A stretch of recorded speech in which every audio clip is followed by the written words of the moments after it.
Bien, buenas tardes. En la clase de hoy vamos a ver la creación cultural en la España de finales del siglo XIX, los últimos años del siglo XIX y el primer tercio del siglo XX, tanto en el arte como en en estos años, en el mundo del arte, se suele hablar de la vanguardia que es un término bélico que se refiere a la primera línea de batalla, y es por ello que los artistas que se consideran vanguardistas pensaban que estaban librando una batalla contra el arte burgués decadente del siglo XIX, el arte académico, el arte de las exposiciones oficiales, etcétera, etcétera. Esto servía también, evidentemente, para criticar a la sociedad burguesa, acomoditicia, de finales del XIX hasta, diríamos, hasta la Primera Guerra Mundial, cuando estas vanguardias históricas, como se suelen llamar también, sufren una crisis y ocurre lo que se conoce como la vuelta al orden. En España esta corriente vanguardista llega con un poco de retraso, también por las circunstancias particulares del país, debido a un siglo XIX en el que la burguesía le cuesta desarrollarse, en el que la aristocracia es muy conservadora y en el que en general la industrialización, que veremos enseguida tiene una importancia capital, es bastante débil en la mayoría de las ciudades, si bien veremos que tiene una importancia también clave en ciudades como Barcelona a la hora de desarrollar una sensibilidad especial. También es verdad que en la capital, en Madrid, el arte oficial, el arte académico,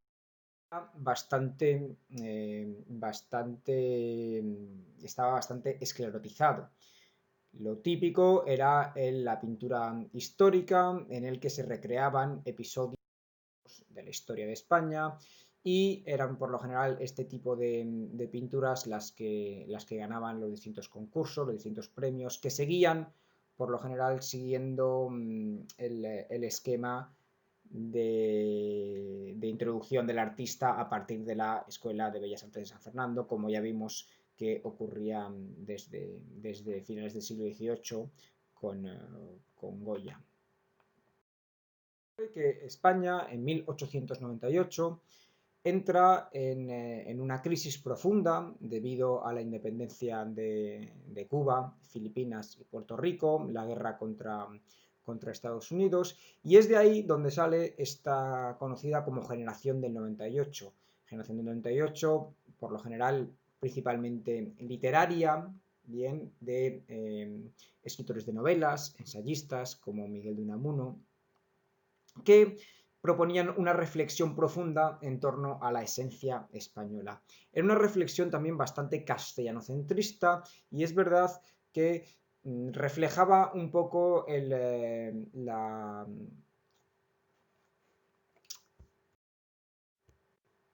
sentimiento de inferioridad, quiero decir, frente a otros países, otras potencias, en particular Estados Unidos, precisamente, contra el que se pierde la guerra, pero también otras potencias europeas como Francia, Inglaterra, que son en estos años también potencias coloniales.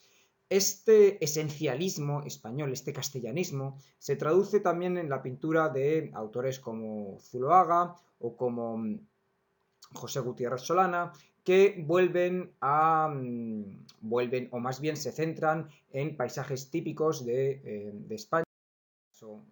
Lo he dicho antes, de Castilla, que supone un hito, un referente estético, la austeridad. Veremos que esto también se traduce en el cine, en una de las obras cumbres de estos años de cine mudo, como es La aldea maldita, y que por lo tanto sería muy del gusto de un cierto tipo de público conservador, aristocrático, también elitista español.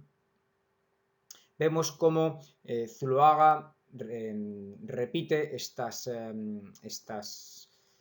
temáticas, en el que vemos, por ejemplo, ese Toledo de fondo, ese Cristo, la importante presencia del tenebrismo, de las reminiscencias barrocas, como dijimos también de los colores ocres, negros.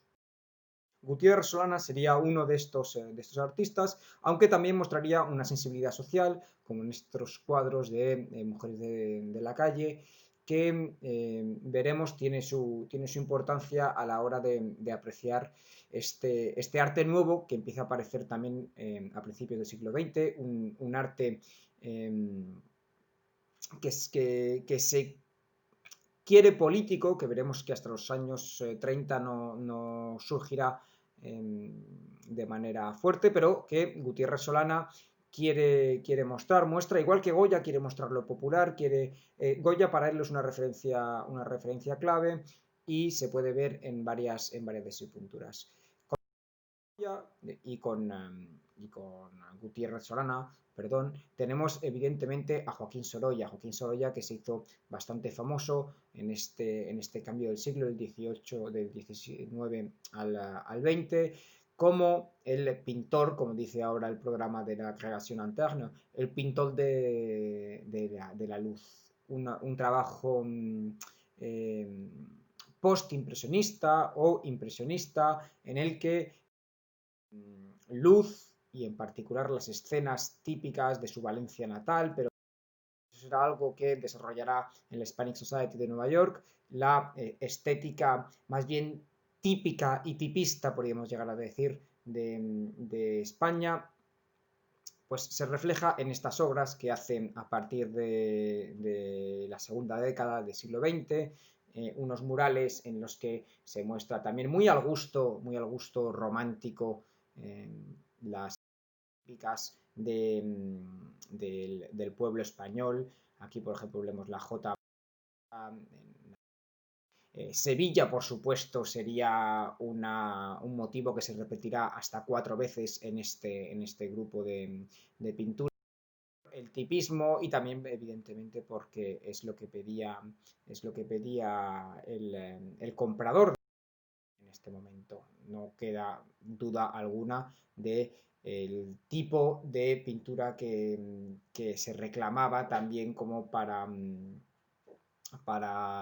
acercar esta cultura más bien estereotipada que ven muy bien. Esto, evidentemente, no es óbice para no considerar su importantísima obra artística, su cualidad estética. Pero es más bien comienza realmente a aparecer un embrión de lo que sería la cultura artística vanguardista. Eso también porque Barcelona es una de las primeras ciudades industriales, una ciudad industrial donde la desigualdad, donde las luchas obreras son bastante continuas, muy presentes, donde el anarquismo y el sindicato CNT tiene un anclaje muy fuerte y donde la pérdida de las colonias, las independencias de Cuba, Filipinas y Puerto Rico, como decía antes, tuvo también una importancia capital en la pujanza del catalanismo político, o más bien el paso del catalanismo cultural que se empezó a desarrollar ya desde finales o más bien la segunda mitad del siglo XIX, ahora más bien se va convirtiendo en un catalanismo político. También Barcelona, evidentemente por su proximidad geográfica con Europa, es una ciudad donde las distintas corrientes filosóficas, culturales, estéticas, llegan a través de revistas, de periódicos, y esto hace que toda una filosofía basada en Nietzsche, también en el expresionismo angustiante de Munch, de los prerrafaelitas, tenga un peso importante. Un peso importante porque también estas reflexiones son en torno a reflexiones sobre el ser humano en la ciudad. El ser humano que se encuentra fuera de sus raíces, sobre todo los obreros en las barriadas obreras, y que llegan a lo que muchas veces se suele considerar como este teatro de la vida urbana. Es por ello que los pósters de Toulouse-Lautrec tendrán una importancia capital en la formación de esta primera vanguardia, que tiene como sede un local que fundan varios artistas catalanes, llamado Els Quatre Gats, los cuatro gatos, Les Quatre Chats, porque en castellano cuatro gatos significa muy pocas personas, en realidad, y de poco alcance. Entre este grupo de artistas que comienzan a trabajar dentro de este local, que se quiere también como una especie de cabaret al estilo parisino, empieza a trabajar autores como Ramón Casas, que comienzan a desarrollar esta crítica urbana, esta crítica social, como vemos aquí en la carga en la que la Guardia Civil está cargando contra los obreros, ¿de acuerdo? Es una crítica también de la miseria, del alcoholismo, evidentemente tocará al joven Picasso, que por estos años está en Barcelona. Bueno, precisamente en el año en el que se funda los Quatre Gats está en Madrid, donde estará muy poco, pero que también le sirve para profundizar en esta pintura en torno a los excesos burgueses, comparado con la miseria, el alcoholismo, como he dicho antes, la prostitución. Una prostitución que suele reflejar no exenta de una misión clara, de un claro a priori en torno a las mujeres de todas las clases, por cierto, no solo de clases populares, no solo de prostitutas, pero también de clases privilegiadas. Vemos aquí en este cuadro cómo las influencias de Toulouse-Lautrec no pueden dejar de ser evidentes, con este juego de miradas que tenemos aquí en las mujeres que nos aparecen abajo a la izquierda, con las luces, los hombres que les miran desde detrás. Imaginamos que de manera lasciva. También, evidentemente, podemos hacer referencia a la obra de Goya, que evidentemente Picasso conocía y que fue a conocer precisamente a Madrid durante estos años en un par de ocasiones.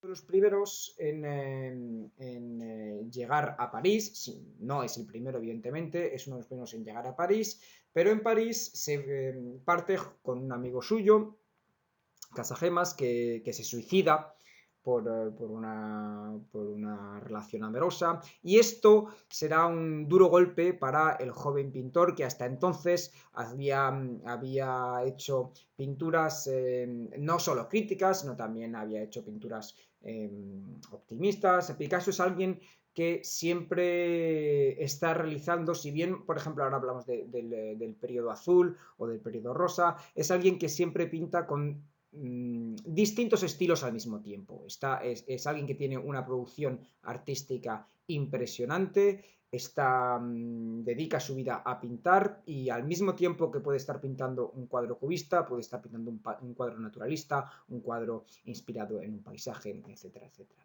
En todo caso, es cierto que esta muerte de su amigo le supone un duro golpe, y su producción comienza a adquirir un cierto pesimismo o expresionismo trágico, como dirá Pierre Cardin en su libro Le siècle de Picasso, que es una de las obras fundamentales para entender la bibliografía del artista. El periodo azul comienza con este enterramiento de Casagemas, donde, por cierto, hace una referencia al entierro del conde de Orgaz de El Greco, que en un diálogo con el arte español que nunca le dejará hasta el final de sus días. El periodo azul es un periodo en el que la pareja, la maternidad, La soledad también es algo que le afrenta, que le preocupa particularmente. Y es así como vemos, por ejemplo, en La vida, uno de los cuadros más importantes, en el que se nos muestra primero una mujer con unos hijos, una pareja, imaginamos que es una pareja que quiere tener hijos, y una pareja en el cuadro superior que parece haber perdido el suyo en un embarazo, y finalmente la soledad del hombre que se encuentra abajo. Vemos aquí esta reflexión bastante pesimista, pero no quita que sea alguien muy observador también de la belleza femenina, que será algo que incluso personalmente le servirá como aliciente para dibujar. Sería, según su biógrafo, Caban, de nuevo, utilizaría tanto a las mujeres como a las ciudades, Barcelona antes, Madrid o Málaga o París, como a las mujeres, las explotaría incluso. Una cuestión con Picasso también es que tiene bastantes dibujos, por lo general, pero también pinturas de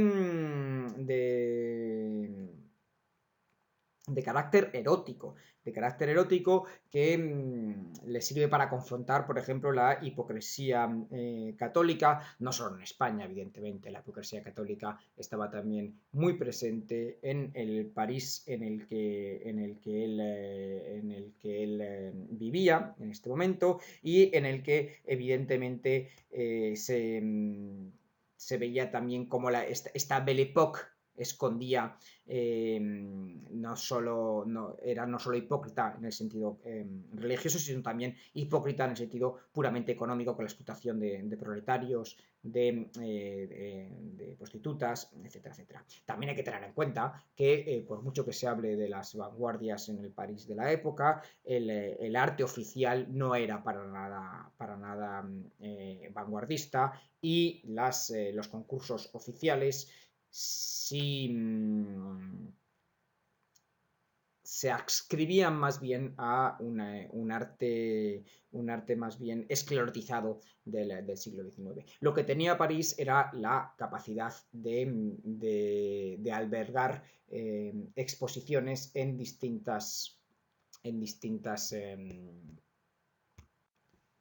salas de exposición privadas, algo que en el caso de Madrid era inexistente, y en Barcelona había muy pocas.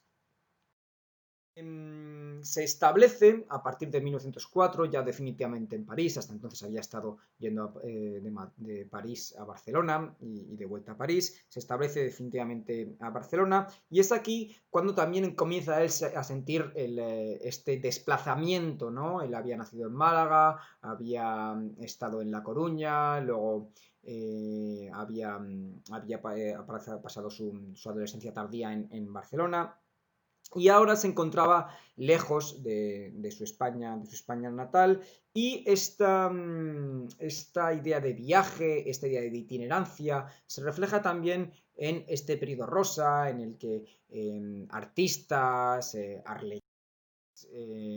acróbatas, son gran parte de la obra en estos años.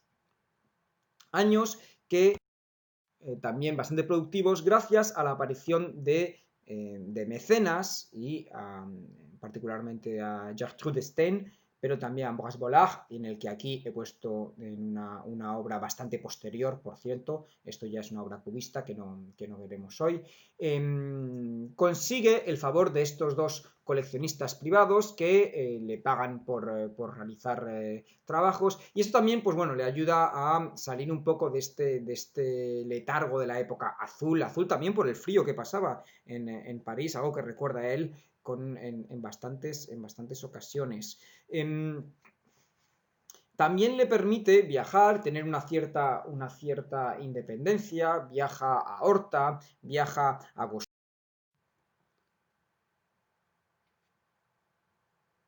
una reflexión estética en torno a la perspectiva, en torno a cómo el tiempo también puede entrar dentro de la propia imagen bidimensional, y esto desembocará evidentemente el famoso cuadro de las chicas de Aviñón, que básicamente Aviñón era un prostíbulo, una maison close de Barcelona que solía visitar con sus colegas, y de las que realiza este cuadro después de muchísimos trabajos previos. Con todos sus grandes cuadros tienen, como es el caso de Guernica, muchísimos trabajos previos, y en el que se ve evidentemente la influencia de las máscaras africanas que entonces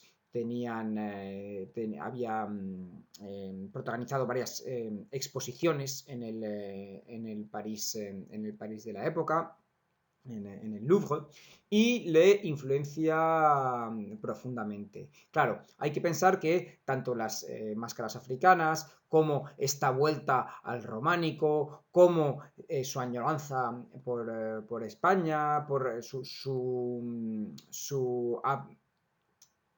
continuos también, por cierto, homenajes a la pintura española, le hacen intentar buscar una nueva expresividad artística. Hay que tener en cuenta, por cierto, que si bien Las señoritas de Aviñón fue pintado en 1914, año, por cierto, de la Primera Guerra Mundial, no será exhibido hasta 15 años después. Lo habían visto bastante pocas personas. Repito, el arte vanguardista de la época era bastante minoritario, y estas obras de artes por lo general circulaban entre artistas ellos mismos, ¿bien? Y es el caso de las señoritas Aviñón, que habían visto un puñado de artistas, entre ellos Braque, que quedó fascinado, sino bajo shock después de ver esta obra, y cuya relación alimentaría el nacimiento del cubismo, que ya sale de nuestro objeto de estudio, que es las vanguardias en España. Las vanguardias surgen evidentemente con estos años de la segunda industrialización, que tiene mucho que ver también con la llegada del cine. El cine, que había sido una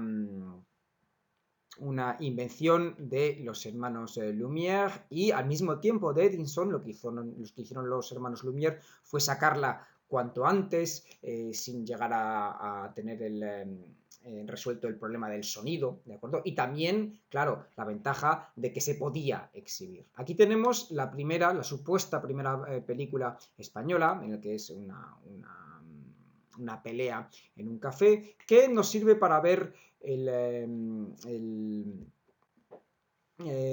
tipo de cine típico que se solía exhibir en finales del siglo XIX, principios del siglo XX. Bien, escenas locales, típicas, ¿de acuerdo? Que podían también, por cierto, pasar de país al otro, porque eran escenas bastante conocidas para la mayoría de la población. El cine en España había tenido unos inicios bastante difíciles. De hecho, se afinca primero en Barcelona en 1905.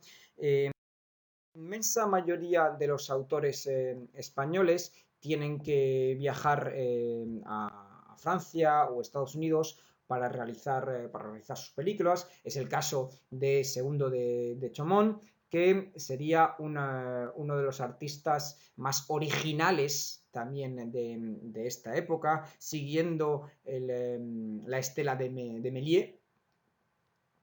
Segundo de Chomón trabajaría, como digo, en París, y crearía también la primera productora española, la Macaya y Mayo, que más adelante sería la Hispano Films, una vez el director aragonés lo había abandonado. Y es, segundo de Chomón, como digo, uno de los primeros realizadores en dedicarse al cine. Fijaros cómo era alguien que jugaba con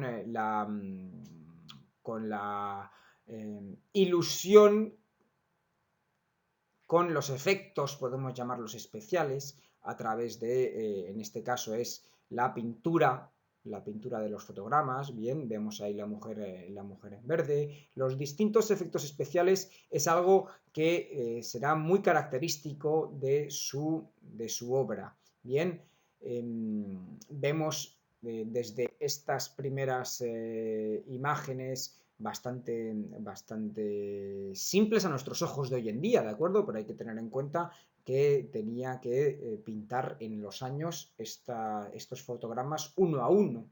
Bien,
vamos a ver uno de los primeros películas también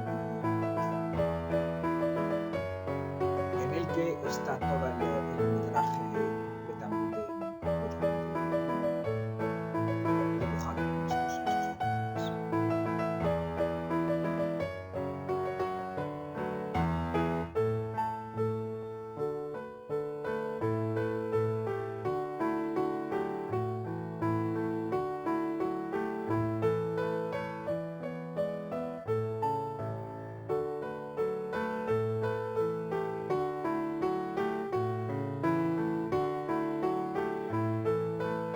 evidentemente esto se hacía recortando fotogramas, haciéndolo más pequeños, metiéndolo dentro de otros, lo que no debió resultar nada fácil en estos primeros años.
Tenemos que tener en cuenta además que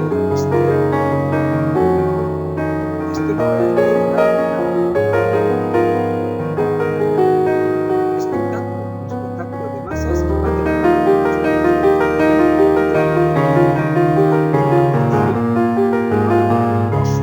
los cines eran, como sabéis, lugares completamente espectaculares.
España de la época.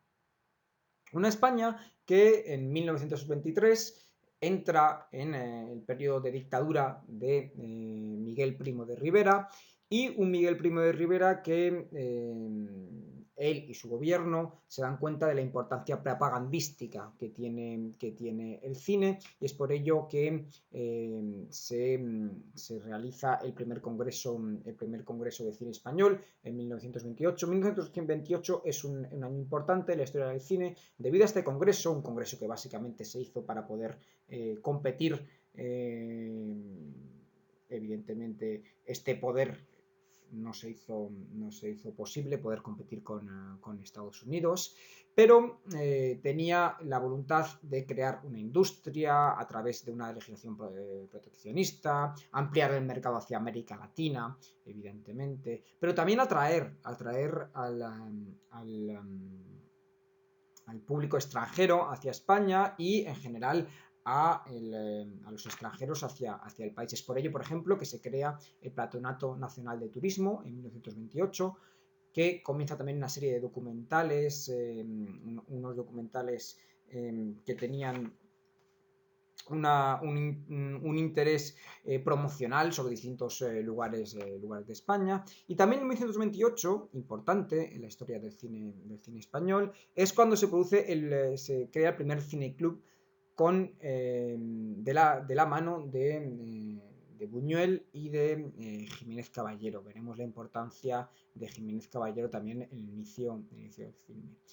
Alineado con esta idea de crear un cine nacional, un cine nacionalista, aparece la productora de Florian Rey y Juan de Orduña, Goya Films. Florian Rey él mismo declaró querer hacer un cine nacional y realizaría una de las obras maestras del cine mudo español, La aldea maldita, siguiendo esta estética que vimos antes, castellana, austera, ¿de acuerdo? Una historia que, por cierto, se rehizo, una película que se volvió a filmar durante el franquismo, pero que evidentemente no tenía ni mucho menos la calidad de la primera versión.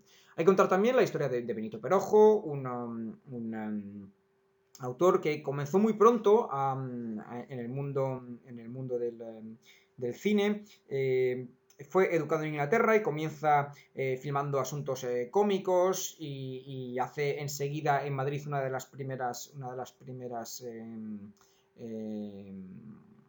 casas de producción, Patria Films, en 1915, y enseguida ya en 1921, antes de la dictadura, comienza su andadura con un gran éxito, la verbena de la Paloma en el cine español. En estos años está viajando, viaja también hacia Madrid, entre Madrid y París, y consigue varias colaboraciones que le dan podríamos decir, una fama de cosmopolita comparado con el nacionalismo del propio Florian Rey. En estos años, en el ámbito artístico, surge esta generación de nuevo literaria, generación de 1927, en el que Lorca y demás autores se dedican a un arte bastante puramente estético, diríamos, una estética, como pone ahí, del juego. Pero bueno, surge de este medio, surge unas colaboraciones que son debido a la presencia de esta cultura del café, una cultura del café donde comienzan a realizarse obras conjuntas, obras efímeras también, muchas veces se pintaba sobre las mesas y evidentemente, pues bueno, venía el camarero, se limpiaba y la obra desaparecía y al día siguiente. Esto es importante, porque es importante tener en cuenta cómo este intercambio cultural que aquí vemos con Ramón Gómez de la Serna en el medio, uno de los primeros en realizar lo que hoy llamaríamos happenings en España, nos muestra pues, este intercambio cultural, este juego, ¿de acuerdo? Que es una cuestión importante durante estos años. En los que aparece lo que se conoce como una generación de plata de la literatura del arte español en la residencia de estudiantes, donde coinciden Dalí, Buñuel, ¿de acuerdo? Y a partir de ahí, pues vemos que se producen también sinergias, se producen alianzas, diríamos, plástico-literarias, ¿de acuerdo? Que fueron importantes porque tuvieron también mucho éxito, ¿de acuerdo? Y es así como se comenzó a poner un terreno que hasta entonces no se conocía, era bastante ignoto y que da lugar a colaboraciones interesantes como los de la Barraca. Barraca fundada en 1981 por el propio García Lorca y Eduardo Ugarte, perdón, y que se trataba de una compañía de teatro ambulante que quería acercar la cultura a el pueblo español, yendo a distintos lugares fuera de la capital para poder mostrar obras de... Y precisamente en estas colaboraciones estaba uno de los autores más interesantes, que también entró en las misiones pedagógicas durante la Segunda República y que se dedica a filmar, hoy llamaríamos, hacer el cine etnográfico. El cine es lugares y también filma a los espectadores de propias misiones pedagógicas.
vemos cómo Valdemar es un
artistas más vanguardistas en el cine de esta época, incluso hasta llegado el franquismo, aunque bueno, dejado un poco de lado, pero pudo trabajar. Vemos también con Valdemar cómo este aspecto de colaboración está bastante presente en la obra de esta generación de artistas, como García Lorca, por ejemplo, que dibuja, está atento a lo que ocurre en las artes plásticas, es escritor, dramaturgo, es consciente también de la relevancia de la música, ¿no? La música como en el concierto que podéis encontrar en YouTube con la Argentinita, en el que recupera canciones típicas españolas, la escenografía, el cuerpo, lo popular, ¿no? Que hemos visto en este corto de Valdeomar es bastante presente, como en este caso también en la pintura de Maruja Mayo, de una de las pintoras que veremos también la semana que viene, fue relevante en estos años. Lo popular, el humor que está presente, lo vemos también en este cuadro sobre la verbena, esta manera también, por ejemplo, de esta crítica ácida, ya cada vez poco a poco, cada vez más política, ¿no? Con ese guardia civil. Bien, en este aspecto de crítica política aparece también esta idea de lo putrefacto, algo lo putrefacto que señala a este viejo régimen que está muriendo, que tarda en morir, ¿de acuerdo? El siglo XIX entero, según algunos de estos artistas, no es más que es una prolongación del siglo XVIII y el protagonista de este nuevo mundo es sin duda alguno el pueblo. Bien, el pueblo que refleja en esta verbena de Mayo o que refleja también Jiménez Caballero, como os dije, el fundador del cineclub con Luis Buñuel durante los años de 1920 y en el que esta esencia de verbena nos muestra el Madrid de la época con una maestría también bastante vanguardista a la hora de cómo como digo, bastante Jiménez Caballero, por cierto, que será uno de los primeros de origen religioso. El pueblo iba a coger la verbena y llevarla a un santuario divirtiéndose después. Por eso en Madrid aún coinciden las verbenas con santos y con vírgenes. Verbena de San Antonio de la Florida, la primera que Dios envía, orillas del Manzanares. San Antonio, que concede novio, es el patrón de las modistillas madrileñas. También junto al Manzanares está la pradera de San Isidro, que pintara Goya, y en ella la ermita del Santo, San Isidro, al pie de los cementerios. Contraste muy madrileño de primavera y muerte, esta verbena en mayo.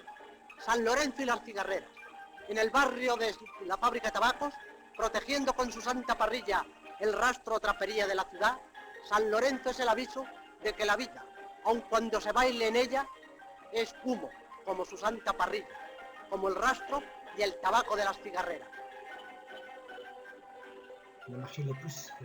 Con tranviarios, guardias y criadas, la verbena del Carmen está en pleno julio, sobre el barrio chispero de Chamberí. Hay gigantes, cabezudos, procesión y banda de música.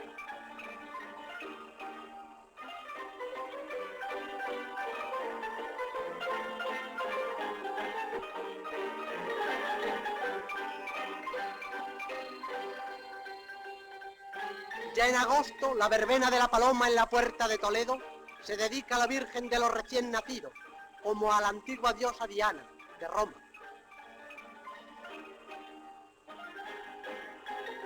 Maruja Mayo pintó el encanto de la verbena de Madrid, y nosotros vamos a mostrar la esencia de esta verbena. Pez avellanas entre encajes populares de visillos. Botijos de barro milenario para rendir culto al agua en el duro estío madrileño. La horchata valenciana como surtidor de dulce nieve.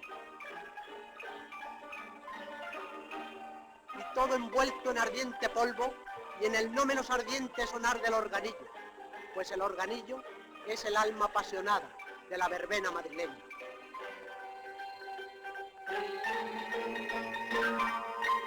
Su música llega a embriagar más que la del vino bautizado de esos pellejos. Mejor que el vino va el aguardiente para comer los churros de abolengo moruno. En cambio el morapio va bien con las rosquillas de San Isidro, pero lo refrescante es la guanosa sandía color sangre, y para el sol los gorros de papel de seda. Y a lo mejor en la tómbola toca todo un lavabo. La rueda giratoria es la diversión mecánica a la americana. Tiene esa rueda el mismo fin que el vino, que el polvo, que el organillo y el baile y los ojos de las verbeneras. Marear. Quien no se maree en una verbena puede acertar con el tiro al blanco y ganarse una cerveza de premio. Pero el castizo mareo verbenero, donde mejor se encuentra, es sobre los cerditos y sobre los caballitos del carrusel. Es un mareo entre barras lucientes que suben y bajan, y espejos que atontan, y la calle gira en confuso vértigo. Suena a lo lejos toda la verbena. Gira la calle, mientras rueda el carrusel con terremoto ondulatorio.